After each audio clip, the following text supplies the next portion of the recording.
नमस्कार. Travelling with diabetes सोबत travel करताना काय काळजी घ्यायला पाहिजे याच्या काही टिप्स आपण या व्हिडिओमध्ये बघूया.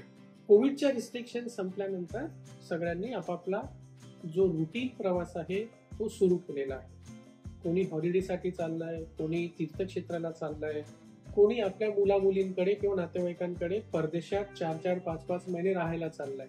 तर खूप सारे पेशंट असे येतात की सर आता आम्हाला काय करायचंय, डायबिटीज कसं मॅनेज करायचं हे सांगा. तर या व्हिडिओमध्ये आपण हेच बघूया. हा व्हिडिओ आपण 3 पार्टमध्ये बघणार आहोत. तर पहिला पार्ट आहे तुमचं ट्रॅव्हल प्लॅन करायच्या आधी काय करायचंय, दुसरा पार्ट आहे प्रवासात दरम्यान काय करायचंय, आणि तिसरा पार्ट बघूया की तुम्ही तुमच्या डेस्टिनेशनवर पोहोचल्यावर तुम्हाला काय काळजी घ्यायची आहे. तर चला सुरू करूया ट्रॅव्हलिंग विथ डायबिटीज.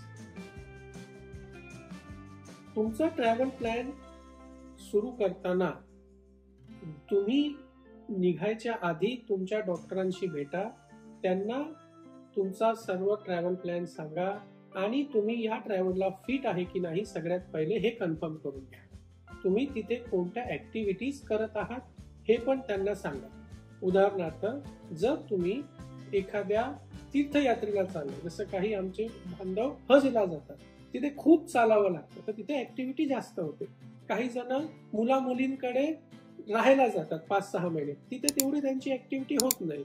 काही जण ट्रेकिंगला जातात, काही जण बीचवर हॉलिडेला जातात. तर तुमची तिथे काय ऍक्टिव्हिटी होणार आहे हे पण फार महत्वाचं आहे. तुम्ही जर परदेशात जात असाल तर वेगळ्या टाइम झोन मध्ये इन्सुलिनचे डोजेस कसे ऍडजस्ट करायचे हे तुमच्या डॉक्टरांशी भेटून समजून घ्या. डॉक्टरांकडनं तुम्हाला कोणता आजार आहे आणि तुम्हाला त्यासाठी कुठली औषधं सुरू आहे हे सुटसुटीत अक्षरांमध्ये एका कागदावर लिहून घ्या. शक्यतोवर औषधांचं जेनेरिक नाव सुद्धा त्यांच्याकडनं लिहून घ्या. एखाद्या परदेशामध्ये जाताना एखादी स्पेसिफिक व्हॅक्सिन घ्यावी लागते. उदाहरणार्थ आफ्रिका खंडातल्या काही देशांमध्ये जाताना येलो फिवरची व्हॅक्सिन घ्यावी लागते. तर तशी व्हॅक्सिन तुम्ही घेऊ शकता का आणि तुम्ही ती घेतली आहे का हे पण तुम्ही कन्फर्म करून घ्या. ट्रॅव्हल इन्शुरन्स हा फार महत्वाचा भाग आहे. ट्रॅव्हल इन्शुरन्स आवश्यक घ्या. ट्रॅव्हल इन्शुरन्सचा फॉर्म भरताना सगळी माहिती खरी आणि डिटेलमध्ये भरा. तुम्हाला कोणता आजार किती वर्षापासून आहे हे सगळं त्यामध्ये डिटेलमध्ये असलं पाहिजे. फ्लाईटचे तिकीट बुक करताना हा फार मोठा एक घोळ होतो की आपण ऍडव्हान्स मध्ये आपल्याला पाहिजे तसं मील बुक करत नाही. जर कोणी प्युअर व्हेजिटेरियन असेल किंवा काही लोक जैन फूड खातात तर ते तुम्ही आधीच ऍडव्हान्स मध्ये फूड बुक करून घ्या, नाहीतर तुम्हाला तिथे ट्रॅव्हलिंग मध्ये त्रास होऊ शकतो. तुम्ही ज्या ठिकाणी जात आहात त्या ठिकाणी आजूबाजूला कोणत्या फार्मसीज आहेत आणि कोणते हॉस्पिटल आहे याची माहिती पहिलेच काढून ठेवा. होत असेल तर एक ID बनवा ज्याच्यामध्ये तुमचं पूर्ण नाव, इमर्जन्सी कॉन्टॅक्ट नंबर आणि तुम्हाला कोणता आजार आहे हे त्यामध्ये नमूद केलेलं असलं पाहिजे. आता भाग येतो पॅकिंगचा. पॅकिंग करताना महत्वाची गोष्ट म्हणजे तुमचं इन्सुलिन, तुमच्या डायबिटीसच्या गोळ्या, ग्लुकोज टॅबलेट्स आणि स्नॅक्स हे तुम्ही तुमच्या केबिन लगेजमध्ये ठेवा. त्याला चेक इन बॅगेज मध्ये ठेवू नका, कारण चेक इन लगेज मध्ये तापमानाच्या फरकामुळे इन्सुलिन खराब होऊ शकतं. सगळे औषधं एकाच बॅग मध्ये ठेवू नका.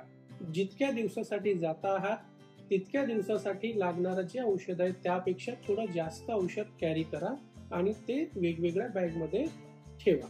आपल्या बॅग मध्ये स्नॅक्स जसं फळं, ड्रायफ्रूट, सँडविच, योगर्ट हे तुम्ही कॅरी करा. घरून निघायच्या आधी या 3 गोष्टी विसरू नका.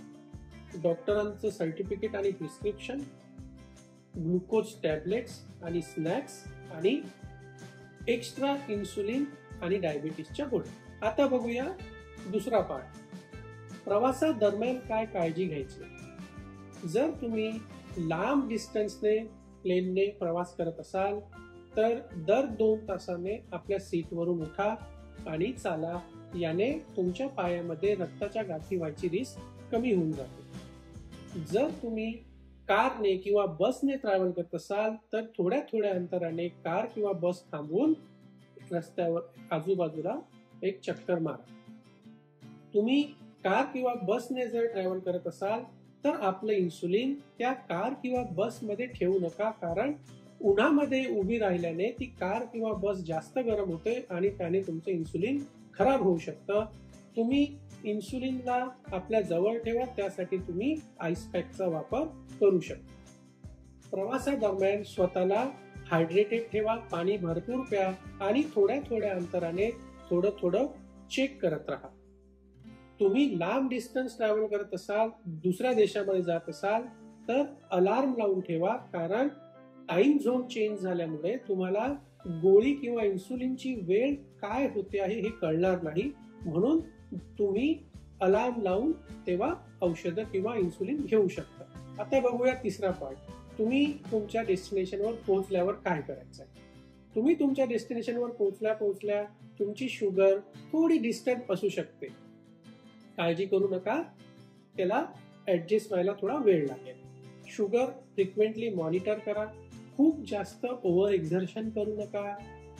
अनवाणी पायांनी फिरू नका. बीचवर सुद्धा फिरू नका अनवाणी पायांनी, कारण पायाला जखम होऊ शकते. तुम्ही जर उन्हामध्ये फिरत असाल तर सनस्क्रीन लावा. स्वतःला हायड्रेटेड ठेवा, पाणी भरपूर प्या आणि थोड्या थोड्या अंतराने शुगर चेक करा. होत असेल तर मध्ये मध्ये एखादा ब्रेक घ्या. हेल्दी स्नॅक्स जसं फ्रूट्स झालं, सँडविच झालं, ड्रायफ्रूट झालं हे कॅरी करा आणि बाहेर असताना शक्यतोवर हेल्दी जेवण खा. आशा करतो की हा व्हिडिओ तुम्हाला आवडला असेल आणि ही माहिती तुमच्या कामात येईल. डायबिटीज रिलेटेड असेच व्हिडिओ बघण्यासाठी आमच्या चॅनलला सबस्क्राईब करा. हा व्हिडिओ तुम्हाला आवडला असेल तर याला लाईक करा. Thank you very much.